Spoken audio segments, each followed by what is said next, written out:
नमस्कार दोस्तों, मैं हेमंत, मेरे चैनल हेमंत एलएलबी लॉ में आपका स्वागत है। दोस्तों, आज की वीडियो में हम बात करेंगे कि अगर कोई व्यक्ति किसी की प्रॉपर्टी पर कब्जा कर लेता है। मुझसे कई लोगों ने यह भी पूछा कि सर, अगर कोई व्यक्ति किसी की प्रॉपर्टी पर कब्जा कर लेता है, बेवजह उस पर अपना कब्जा जमा लेता है, तो सिविल दावा हम कैसे कर सकते हैं, कौन सी कोर्ट में कर सकते हैं प्रॉपर्टी के लिए। आज हम इसी के बारे में चर्चा करेंगे, तो चलिए शुरू करते हैं।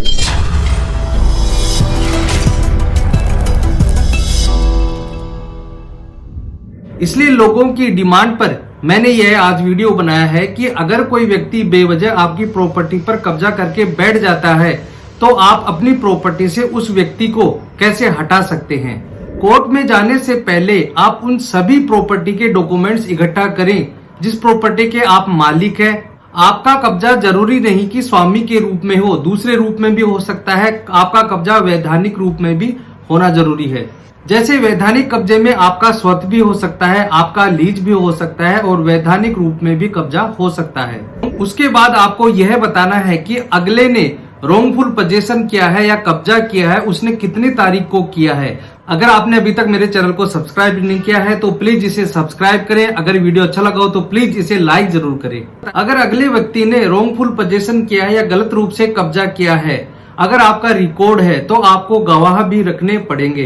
गवाह के द्वारा ये बताया जाएगा कि कैसे कब्जा किया, किसके सामने कब्जा किया। इन सब सबूतों को लेकर आप वकील से दावा कर सकते हैं। वाद पत्र में आपको यह बताना पड़ेगा कि आप संपत्ति में कब से हैं या फिर संपत्ति में आप कितने समय से हैं और इस संपत्ति पर आप किस हैसियत से कब्जा कर रखा है। क्योंकि सिविल प्रोसीजर कोड यानी सीपीसी में न्यायालय के बारे में यह बताया गया है कि धारा 9 जो जुरिडिक्शन के बारे में बताती है, सिविल प्रकृति का प्रत्येक वाद सिविल न्यायालय के अधिकार में होता है।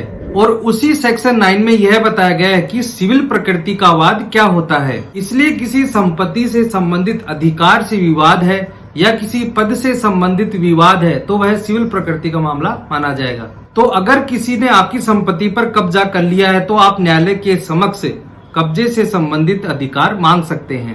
और अगर किसी व्यक्ति ने गलत रूप से कब्जा किया है, मान लीजिए कि किसी तारीख को अगर कोई व्यक्ति कब्जा करता है और वह आपको आपका कब्जा नहीं देता है और जब तक आपको अपना अधिकार नहीं मिलता है और उस संपत्ति को लेकर आपको कितना नुकसान हुआ है, आपको संपत्ति की नुकसान की भरपाई के लिए आपको अंतर्वर्ती दावा करना पड़ेगा। इसके लिए आपको 3 चीजों की मांग करनी पड़ेगी। अगर आपका स्वतों के आधार पर कब्जा है तो आपको स्वतों की मांग करनी पड़ेगी। कब्जे का दावा 2 आधार पर आता है, पूर्व कब्जे के आधार पर कब्जा वापसी और स्वतों के आधार पर कब्जा वापसी। और दोनों के लिए लिमिटेशन एक्ट की धारा 64 और 65 इसमें 12 साल की लिमिटेशन आती है।